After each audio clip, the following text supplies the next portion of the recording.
Hyvät lyhytaaltolähetyksemme kuuntelijat ja hyvät televisiovastaanottimen katsojat. Meillä kansandemokratioissa asumiseen, puolustukseen ja logistiikkaan liittyvät kysymykset ratkaistaan ennen kaikkea tavoiterationaalisesti. Ei kenellekään ansioittensa mukaan, kaikille vain tarpeittensa mukaan. Asumisessa se tarkoittaa viehättävän elinympäristön ohella kuumaa vettä, vaihtovirtaa, hellaa ja huonetta kaikille tarvitseville. Henkilöajoneuvoliikenteessä tämä tarkoittaa taloudellista, käyttövarmaa ja luotettavaa kulkupeliä, jollaista edustaa hienoimmillaan Wartburgin 353 Tourist-malli.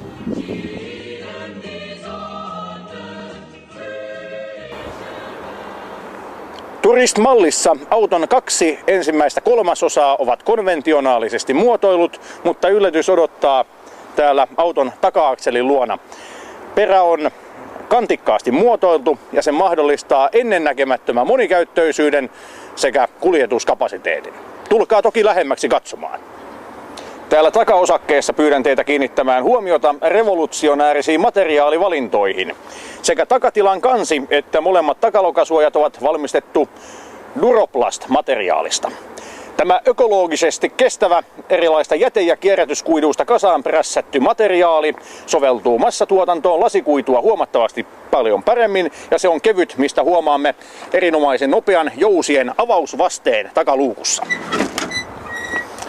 On myös havaittavaa, että vastavallankumoukselliset ja taantumukselliset voimat eivät pääse näin ollen kansandemokratioiden autoteollisuuden kimppuun. Materiaalia ei voi hävittää esimerkiksi polttamalla aikaansaamatta merkittävää myrkkykaasupilveä.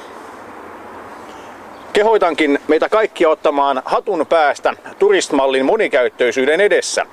Ei riitä yksin se, että itsekantava kori mahdollistaa jopa 400 kilogramman suuruisten taakkojen vaivattoman siirtymisen paikasta toiseen. Ei, ennen kaikkea se mikä tässä puhuttelee on monikäyttöisyys, mikä tarkoittaa kaatuvaa takaselkänojaa, joka mahdollistaa esimerkiksi kollektiivien tai opintopiirien, yleishyödyllisten tarvikkeiden, sokerijuurikkaiden tai vainajien siirron pois luokkataistelun etulinjasta. Itsekantava kori toimii entistä tehokkaammin kolaritilanteessa matkustajien suojavyöhykkeenä, muodostaen muotojäykän turvallisuussellin. Todelliset valtionsalaisuudet löytyvätkin täältä vankkatekoisen konepeiton alta. Nappin hetki, anteeksi, tätä tapahtuu aliomaa. Losgehen, tunne vetää! Polizei kommt! Kuten näemme, taantumukselliset ja vastavallankumoukselliset imperialistien kätyrit koittavat alinomaa vakoilla näitä viimeisimpiä teknologisia saavutuksia, mitä tänne konepeiton alle on rakennettu. Ja selvästi onkin havaittavissa, että ajojärjestys on jotain täysin muuta kuin perinteisissä länsimaalaisissa, heikkotehoisissa ja epäluotettavissa moottoreissa. Keskeisin innovaatio on jäähdyttimen sijoittaminen moottorin takapuolelle siten, että ajoviiman haitallinen vaikutus ei pääse vaikuttamaan auton lämpötasapainoon millään tavalla.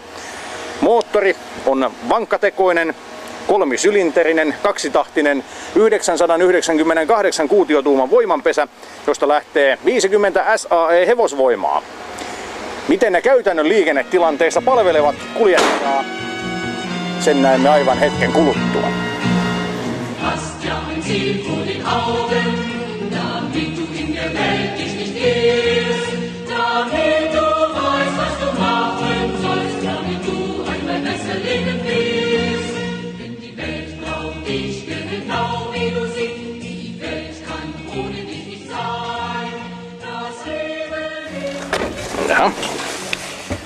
Aktivoidaan sytytysvirta luotettavasti. Viisari värähtää. Pyöritetään käynnistysmoottoria. Lähtee kuin Algarve puun alta. Varotaan kytkemästä peruutusvaihdetta. Kytketään peruutusvaihde. Otetaan peruutusvaihde pois käytöstä. Kytketään vaihde numero 1. Noin, ja sitten mennään.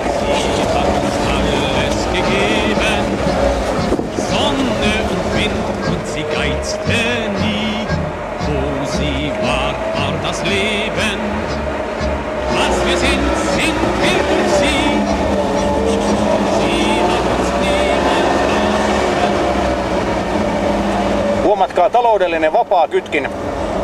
Ensiksi kiihdytetään haluttuun nopeuteen Sen jälkeen annetaan Wartburgin vetää kuin höyrykone. Sen jälkeen taas annostellaan vähän kaasua. Ja taas on onkaa pannussa matkan jatkamiseksi. Jarrut ovat luotettavat. Lienee syytä mainita, että edessä ovat uusimman teknologian mukaiset levyjarrut, takana klassiset rummut. Ja niitä todella tarvitaan, sillä ajoneuvon kiihtyvyys on kansainvälistä tasoa. 353 mallin vakiovarusteisiin kuuluu kattava mittaristo sisältäen nopeusmittarin, matkamittarin, lämpötilamittarin sekä polttoainemittarin. Ja insinööritieteiden sekä hengentieteiden yhteispelillä ei jää myöskään lähivalojen päällä oleminen havainnoimatta, sillä valo on kätevästi punainen.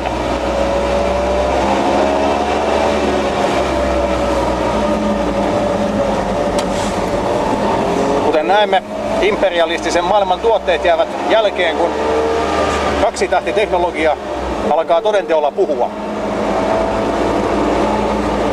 Vaikka meillä kansandemokratioissa uskotaan turvalliseen liikennöintiin ja ihmisten tasa-arvoon myös tien päällä, on aina aikaa ajoittain syytä osoittaa, että mikä sotilasliitto ensiksi saikaan ihmisen kuulun. Kaare-ominaisuudet ovat vähintään jännittäviä. Tässäkin yhteydessä on syytä mainita, että 353 Touristin polttoainetaloudellisuus on merkille pantava. Vapaakytkimen taidokkaalla käytöllä, eli pumppaus, nosto, vapaaliuku, liuun hävitessä uusi pumppaus, nosto, vapaaliuku. Sehän on rinnastettavissa esimerkiksi rintauintitekniikkaan, saavutetaan jopa alle 10 litran kulutus 100 kilometrille. Käytettäessä etenkin Varahaka Oyn laadukasta kaksitahtiöljyä sekoitussuhteella 2,5% litraan. Nyt suoritamme siis heroisen kiihdytysyrityksen 0-100 tuntikilometriin.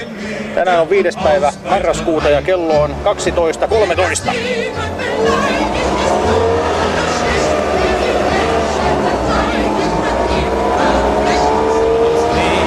60.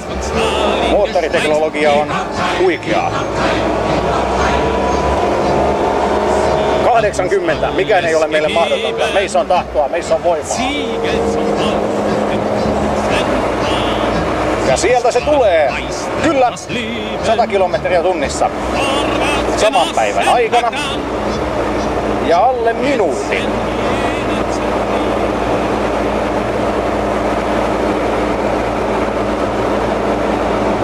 Eipä monessakaan nykypäivän henkilöautossa ole käyttömukavuudeltaan ja luotettavuudeltaan samankaltaista vaihteistoa kuin 353 Touristissa.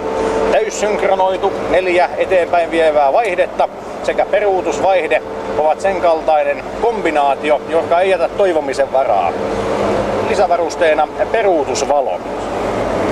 Autobahn olosuhteissa 353 Touristin suuntavakavuus on erinomainen. Johtuen moderneista kierrejousista sekä jäykästä korirakenteesta auto ei huoju, ei heilu ja kiitos poikkeuksellisten kapeiden renkaiden vesiliiron vaarakin on ehkäisty. Kun Wartburgilla ajaa, tuntuu kun olisi ihan oma kaista käytössä.